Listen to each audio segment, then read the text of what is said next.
আমার ছোট্ট ছোট্ট ছাত্রছাত্রীরা, আশা করি তোমরা সবাই ভালো আছো। প্রতিদিনের পড়াশোনা নিয়ে আবার হাজির হয়েছি।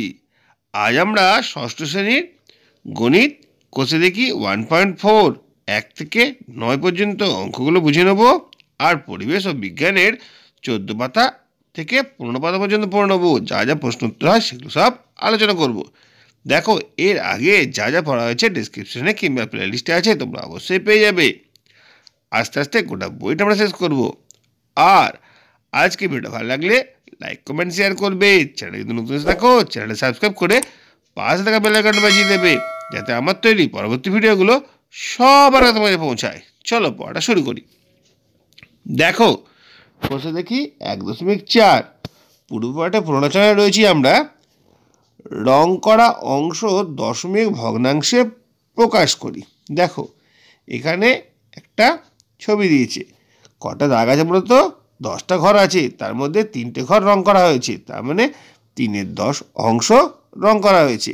এটাকে দশমিকে প্রকাশ করতে হলে কী করতে হবে? 0.3। মনে রাখবে, এইখানে একটা সহজ নিয়ম, একের পরে শূন্য যত, দশমিকের পরে অঙ্ক তত। দেখো, এখানে একের পরে একটা শূন্য আসছে, দশমিকের পরে একটাই সংখ্যা থাকছে বা অঙ্ক থাকছে। এরকমভাবে আমরা করছি পরের ছবিটা। 100টা ঘর ছিল, তার মধ্যে 36টা ঘর রং করা হয়েছে, তাহলে 36-এর 100 উত্তর হবে 0.36। ওই একই নিয়ম, একের পরে দুটো শূন্য, দশমিক পর দুটো ঘর। নেক্সট হচ্ছে এই ছবিতে 60-এর 100, 100 ঘর, 60টা ঘর রং করা আছে। 60-এর 100 কাটাকুটি করলে কত হয়? 0 কেটে গেলে 6/10 হয়। ঠিক আছে, 6/10 মানে 0.6। দেখো, একের পরে একটা শূন্য আর দশকের পর একটাই ঘর। পরবর্তী রয়েছে এই ছবি। দেখো কি দেখতে পাচ্ছি? 100টা ঘর রয়েছে, 20টা ঘর রং করা রয়েছে, তাহলে 20-এর 100টা অংশ রং করা রয়েছে। 20-100 মানে 0 কেটে গেল 2/10 মানে 0.2। তারপরটা গুণে দেখবো, এখানে 100টা ঘর আছে আর 27টা ঘর রং করা হয়েছে, 27-এর 100 0.27। ঠিক আছে, একের পরে দুটো শূন্য, দশমিক পর দুটো ঘর। তারপরে 0.15 অংশ সবুজ রং করি, 0.53 অংশ হলুদ রং করি। মোট কত অংশ রং করলাম হিসেব করি। দেখো, দশমিক কত অংশ বলেছে? 0.15 অংশ সবুজ রং আর 3/5 অংশ হলুদ রং হয়েছে। মোট যোগ করলে কত হয়? 0.68 অংশ রং করা হয়েছে। প্রথমে 0.33 অংশ নীল রং করি ও 0.15 অংশ লাল রং করি। কত অংশ রং করিনি হিসেব করি। দেখে নেবো আমরা। নীল রং আর লাল রং করেছি, মোট কত অংশ রং করেছি? 0.33 নীল রং আর 1/5 অংশ লাল রং, যোগ করলে হচ্ছে 0.48 অংশ রং করা হয়েছে। রং করা হয়নি কত? মোট কটা আছে? 100টা, মানে একটা ধরছে এখানে। 1 থেকে 0.48 বিয়োগ দিলে হচ্ছে 0.52। 0.52 অংশ আমরা রং করিনি। ঠিক আছে, এখানে 52টা ঘর ফাঁকা আছে, মানে 100 ভাগের মধ্যে 52 ভাগ রং করা হয়নি। এরপর দেখো, নিচে সংখ্যাগুলি স্থানীয় মান টেবিলে তৈরি করি ও কথায় লিখি। এটি কিন্তু খুবই গুরুত্বপূর্ণ প্রশ্ন, এক এক করে আমরা আলোচনা করছি তোমাদের বুঝতে যাতে অসুবিধা না হয়। দেখো, 27.9 স্থানীয় মানে সাইলে 27 থেকে আমরা কীভাবে ভাঙতে পারি? 2 10 7 27, তাহলে 20 যুক্ত 7। আর 9 মানে 0.9 মানে কি? 9-এর 10 অংশ। কীভাবে লিখবো? 27.9 বা 2 10 7 একক 9 শতাংশ। 2 দশক হবে, এটা দশক। 2 দশক 7 একক 9 দশাংশ। পরেরটি কি দেখো, পরেরটা রয়েছে 1.28 মানে 1 যুক্ত 2-10 আর 8-এর 100। প্রথমটা দশাংশ, তারপরে শতাংশ, তাহলে 1.28 বা 1 একক 2 দশাংশ 8 শতাংশ। তারপরে 65.134, 65কে ভাঙবো 60 যুক্ত 5, তারপরে 0.134, 1.1 মানে 1-এর 10, তারপর 2 নম্বর ঘরে রয়েছে 3-এর 100, তারপর 3 নম্বর ঘরে রয়েছে 4-এর 1000। 65.134 বা 6 শতক 5। 6.5 একক, 1 দশাংশ, 3 শতাংশ, 4 সহস্রাংশ। এরপরে ডি এরটা 42.009, 42 মানে 40 যুক্ত 2, আর 009 মানে দশমিকের পর 3 ঘর। দেখো একের পরে 3টে শূন্য রয়েছে। 42.009 এটা কি লিখবো? 4.2 একক আর 9 শতাংশ, সহস্রাংশ।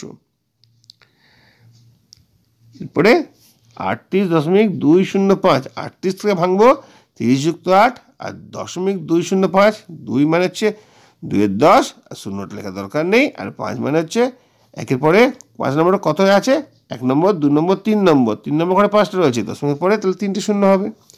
মোট কি হলো? 38.205 বা 3.8 একক, 2 শতাংশ, 5 সহস্রাংশ। তারপরে কি আছে দেখো? 4000 3.08, 4000 যুক্ত 3 আর 0.08 মানে দু ঘরে রয়েছে, তাহলে একের পরে দুটো শূন্য। 4000 3.08 বা 4003 একক 8 শতাংশ। পরেরটা হচ্ছে দেখো 712.5, 700 যুক্ত 10 যুক্ত 2, 712 হয়ে গেল, 0.5 মানে 5 দশাংশ, সেরকমভাবে এখানে লেখা রয়েছে। আর 35.05, 35টা ভাঙবো 40 যুক্ত 5 আর 0.6 মানে 0.06 মানে 6 100। ঠিক আছে, এভাবে এটা আমরা করলাম। এরপর কি রয়েছে দেখো?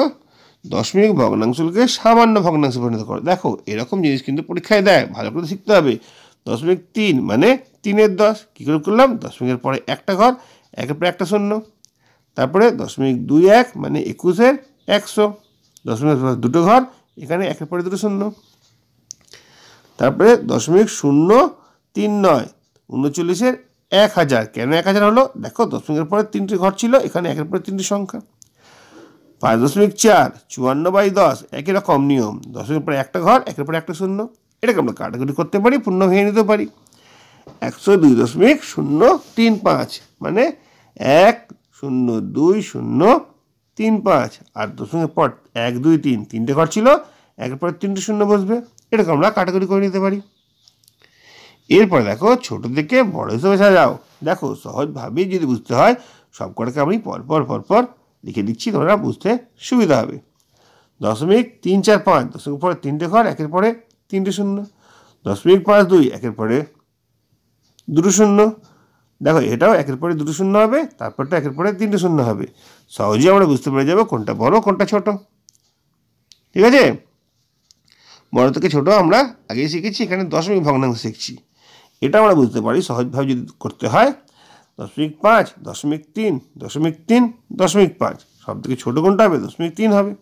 এই দুটো কিন্তু 0.3ই রয়েছে, তাহলে তারপরটা দেখবো 0.3 এটা আছে, এটা 0.3 আছে, তারপরটা 0.3 আছে, কিন্তু তারপরটা 0.4 আছে, তাহলে এটা ছোটো হলো সব থেকে। দেখো এটাই সব থেকে ছোটো হয়েছে, তারপরে এটা হবে, তারপরে 5। এই দুটোর মধ্যে ছোটো হচ্ছে এটা, তার থেকে বড়ো হচ্ছে এটা। এরকমভাবেও তোমরা ভাবতে পারো। তারপরে দেখো 2 মানে 2000 1000, কারণ দশমিকের উপরে একটা ঘর ছিল, শূন্য বসিয়ে সব করা সমান করার জন্য। এটাও এরকমভাবে আমরা বার করেছি, এরকমভাবে তোমরা করতে পারো। এরপরে বড় থেকে ছোট, যেরকম ছোট থেকে বড় করলাম সেরকম বড় থেকে ছোট হবে। সব থেকে বড় সংখ্যাটাকে খুঁজে বার করে নেবো, তারপরে ছোটো সংখ্যাটা করবো। 13.3 133 10, ঠিক আছে। 11.3 113 10, 1.33 মানে 133 100, আর 2.31 মানে 231 100, সব হর কটা সমান করে নেবো, যেরকমভাবে আগে করেছিলাম সেরকমভাবে করে নেবো। এটাও ঠিক তেমনভাবে করে নেবো। দেখো দেখি 3.3, এটা 37 এটা 7 সহজেই দেখে বুঝতে পারবো 37টা বড়ো, সব থেকে বড়োটা লিখলাম, তারপরে 7 আছে, 7টা লিখেছি। তারপরে এই দুটোর মধ্যে কোনটা বড়ো হবে? 3.07 না 3.007, অবশ্যই এটা বড়ো হবে, এটা লিখেছি, সবার লাস্টে এটা লিখেছি। দশমিক দিয়ে পূর্ণ ভগ্নাংশে পরিণত না করেও আমরা কিন্তু এগুলো করতে পারবো। এটা দেখে নাও 0.8, 0.4, 8.4 আর 8.2, সব থেকে বড় কোনটা হচ্ছে? সব থেকে বড় হচ্ছে যেটা পূর্ণ সংখ্যা আছে 8.45। তারপরে দেখে নাও এটার মধ্যে কোনটা আছে? 8.2, 0.82 না 0.88, 0.88 বড়, 2-এর থেকে তো 8 বড়, তাহলে 8টা থাকবে, তারপরে 2টা থাকবে, তারপরে 4-5টা থাকবে। এবার দেখো দশমিক ভগ্নাংশে 8-এর স্থানীয় মান কত। 8টা কোন স্থানে রয়েছে দেখেই বুঝতে পারা যাচ্ছি। 8টা একক দশক স্থানে রয়েছে, একক স্থানে রয়েছে, একক স্থানীয় 8, স্থানীয় মান হচ্ছে 8। তারপরে এখানে দেখো 8টা কোথায় রয়েছে, এখানে একটা দশমিকের পরে ঘরে রয়েছে, মানে 8-এর 10 অংশ, তাহলে স্থানীয় মান হচ্ছে 8-এর 10। এখানে 8টা কোথায় রয়েছে, 2 নম্বর স্থানে রয়েছে, মানে 8-এর 100 অংশ, স্থানীয় মান হচ্ছে 8-এর 100। এখানে 8টা রয়েছে একদম 3 নম্বর স্থানে, মানে 8-এর 1000, সেটাই তার স্থানীয় মান। তারপরে 5-এর স্থানীয় মান কীরকম আছে সেটা আমরা একটা লিখি। দেখো এটা তোমরা নিজে ইচ্ছা লিখতে পারো, আমি তোমাদের একটুখানি হেল্প করে দিচ্ছি। 500 মানে 542.12, মানে 501 থেকে আরম্ভ করে 599 পর্যন্ত যে কোনো সংখ্যা লিখতে পারো, তারপরে দশমিক দিয়ে যে কোনো সংখ্যা লিখতে পারো। ঠিক আছে, লক্ষ্য রাখতে হবে একক দশক শতক, শতক স্থানে 5টা আছে কিনা। এটা 5 আছে, মানে একক স্থানে 5 থাকতে পারে, বাকি সংখ্যাগুলো তুমি যা খুঁজে লিখতে পারো। এটা 5-এর 10 আছে, মানে দশমিকের পরের ঘরটা 5 থাকবে। এটা 5-এর 100 আছে, মানে দশমিকের পরের ঘরটা 5 থাকবে। এটা 5-এর 1000 আছে, মানে 3 নম্বর ঘরটা 5 থাকবে। বাকি সংখ্যাগুলো তোমরা নিজের ইচ্ছে মতো করতে পারো। এরপরে ফাঁকা ঘরে সমান বসাতে দেবো, বা ছোটো সংখ্যা বা বড় সংখ্যা যেটা হয় সেটা বসাবো। দেখো লেস দেন গ্রেটার দেন আমরা জেনেছি, এখানে আমরা বসিয়ে এটা করে নেবো। 5.0 বড় না 0.5 বড়? অবশ্যই 5.0 বড়। 72.1 না 72.10? দেখো দুটোই সমান। 68.5 না 68.52? কোনটা বড়? অবশ্যই 68.52টা বড়। তারপরে দেখি কি আছে, 72.93 আর 729.3? অবশ্যই 729টা বড়। 42.6 না 42.600? দেখো দশের পরে শূন্য থাকলে কোনো ভ্যালু থাকে না, মানে এই দুটো সমানই আছে। 2.33 না 3.22? অবশ্যই 3টা বড় হবে। আর 924 আর 924.00 কোনটা বড় হবে? দুটোই সমান হবে। এভাবেই আজকে পড়াটা শেষ করলাম। আশা করি তোমাদের অনেক কাজ লাগবে। আগামী দিনে আরও পড়া নিয়ে হাজির থাকবো। যদি আজকে ভিডিও ভালো লাগে লাইক কমেন্ট শেয়ার করবে। চ্যানেল যদি নতুন থাকো চ্যানেলটা সাবস্ক্রাইব করে পাশে থাকা বেল আইকনটা বাজিয়ে দেবে, যাতে আমার তৈরি পরবর্তী ভিডিওগুলো সবার আগে তোমার কাছে পৌঁছায়। এরপরে আমরা দেখে নেবো পরিবেশ আর বিজ্ঞানের কী পড়া আছে। এসো এবার আমরা পরিবেশ থেকে পড়াটা পড়ে নিই। দেখো আজ তোমাদের 14 পাতা 15 পাতা পড়ানো শুরু হচ্ছে। ভালো করে তোমরা দেখো, প্রশ্ন উত্তরগুলো নিয়ে আলোচনা করে দেবো। অন্যান্য প্রাণীদের ওপর মানুষ যেভাবে নির্ভর করে, প্রথম হচ্ছে খাবারের জন্য। তমালের খুব কাশি হচ্ছিল। শরীর বলল, কিরে ওষুধ খাচ্ছিস না কেন? খাচ্ছি তো, মা আমাকে প্রতিদিন তুলসী পাতা মধু দিয়ে খাওয়াচ্ছেন। মধু তো আমি এমনিই খাই। পাশেই ছিল আমিনুল, বলল, কিন্তু মধু কোথা থেকে পাওয়া যায় জানিস কি? না রে, তুই জানিস নাকি? আমিনুল বলল, আমাদের গ্রামের বাড়ি সুন্দরবনে, সেখানে মৌচাক দেখেছি। মৌলিরা মৌচাকে ধোঁয়া দিয়ে মৌমাছিদের মৌচাক থেকে তাড়িয়ে মধু জোগাড় করে। দেখো এটা পড়ে আমরা এখান থেকে বুঝতে পারবো কিভাবে মধু সংগ্রহ করা হয়, কারা মধু সংগ্রহ করে। শরীর বলল, মৌচাক তো আমাদের বাড়ির পাশের গাছেই দেখেছি। তোমরা নিশ্চয় কেউ কেউ মৌচাক দেখেছ। এবার এসো আমরা মৌচাক আর মৌমাছির ছবি দেখি। ঠিক আছে, তারপরে বলছে, মধু ছাড়াও ডিম, মাংস, দুধ এসবও তো আমরা পাই প্রাণীদের থেকে। আর দুধ থেকে নানান খাবার তৈরি হয়, ঘি, মাখন, দই, ছানা, ঘোল ইত্যাদি। তারপরে একটা চার্ট দিয়েছে। চার্ট থেকে আমরা কি করতে পারি চলো সেটা একটুখানি ভালো করে আমরা বুঝে নিই। দেখো আমরা এইখানে রয়েছে যে চারটা খাবারের নাম, কয়েকটা খাবারের নাম রয়েছে, আরও দুটো তুমি লিখতে পারো। এখানে লিখেছে কোন প্রাণী থেকে খাবার পাওয়া যায় সেটা লিখতে পারো, একের বেশি নামও লিখতে পারো। যেমন হচ্ছে মধু, মধু তো আমরা মৌমাছির কাছ থেকেই পাই। মাংস, হাঁস, মুরগি, ছাগল, ভেড়া মাংস খাই। ডিম, ডিম আমরা তো হাঁস মুরগির কাছ থেকে পেয়ে থাকি। এবার ধরো যোগ করে দিচ্ছি ছানা। ছানা আমরা কোথায় পাই? গরু বা মোষের দুধ থেকে পাই। আচ্ছা, দুধও তো এক ধরনের খাবার, কোত্থেকে পাই? ওটাও আমরা গরু বা মোষ থেকে পাই। দেখো পরপর পরপর কীরকমভাবে ছকটা পূরণ করতে হয় তোমাদের বলে দিলাম। কয়েকটা খাবারের নাম বলো, আর সেই খাবারগুলো আমরা কোন কোন প্রাণীর কাছ থেকে পাই সেগুলো উল্লেখ করো। এরকম প্রশ্ন থাকতে পারে। এরপরে কি আছে দেখো, জামা কাপড়ের জন্য। এতক্ষণ পড়ছিলাম খাবারের জন্য, এবার হচ্ছে জামা কাপড়ের জন্য। আমরা জামা কাপড়ের জন্য অন্যান্য প্রাণীদের উপর কীরকমভাবে নির্ভরশীল সেটা এখানে আলোচনা করা হয়েছে। সেদিন ক্লাসে দিদিমণি বললেন, আমার শাড়িটা কী দিয়ে তৈরি বলো তো? তনুশ্রী বলে উঠল, সুতির শাড়ি। লিপি চটজলদি বলে উঠল, না রে, সিল্কের, দেখছিস না কেমন চকচক করছে। দিদিমণি বলল, ঠিক বলেছ, কিন্তু তোমরা কি জানো সিল্ক কোত্থেকে পাওয়া যায়? রুকসানা বলল, গাছ থেকে দিদি, আমি তো পড়েছি তুলো গাছ থেকে পাওয়া যায় তুলো, আর তুলো দিয়ে তৈরি হয় সুতো। দিদি বলল, তুলো থেকে তৈরি হয় সুতো, কিন্তু লিপি তড়িঘড়ি হাত তুলে উঠে বলল, আমি বলবো দিদি, সিল্ক পাওয়া যায় রেশম মত থেকে। দেখো এখানে একটা প্রশ্ন থাকতে পারে, সিল্ক আমরা কোথা থেকে পাই? সিল্ক পাই আমরা রেশম মত থেকে। কি করে জানলি?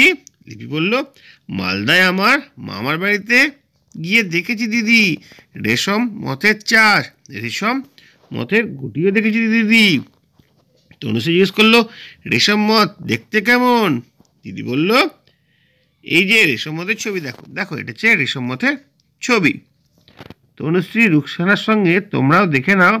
রুকসানার কথা তো জানলাম, এবার এসো দেখি তোমরা লিখে চেষ্টা করো যে কাপড় তৈরির উপাদান কি কি হতে পারে, আর সেগুলো কোন কোন প্রাণী থেকে আমরা পেতে পারি।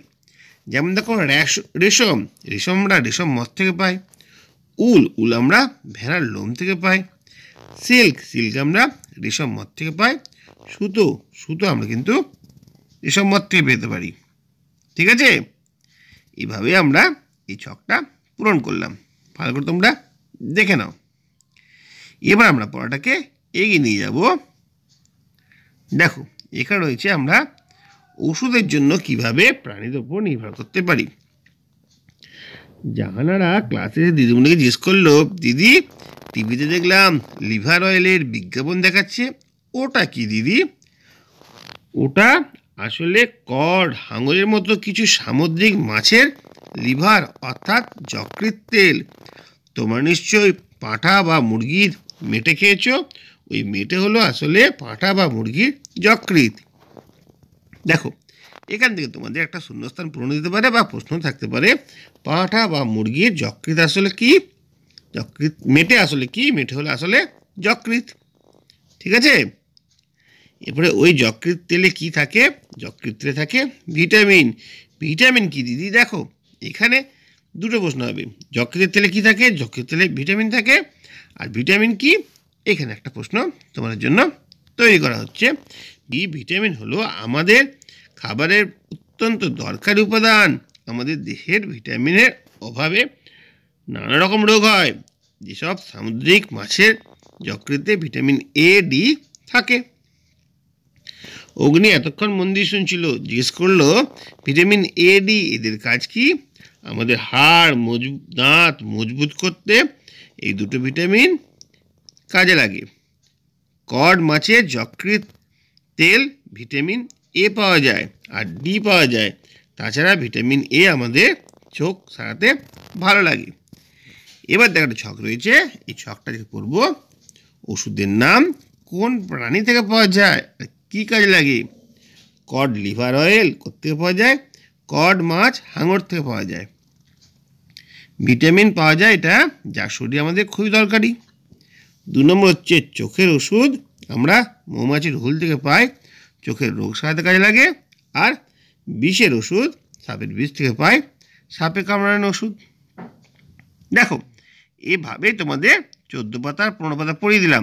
আশা করি তোমাদের অনেক কাজে লাগবে। আগামী দিনে গোটা বইটা পড়াবো। চ্যানেলটাকে সঙ্গে রাখো। যদি ভিডিওটা ভালো লাগে লাইক কমেন্ট শেয়ার করবে।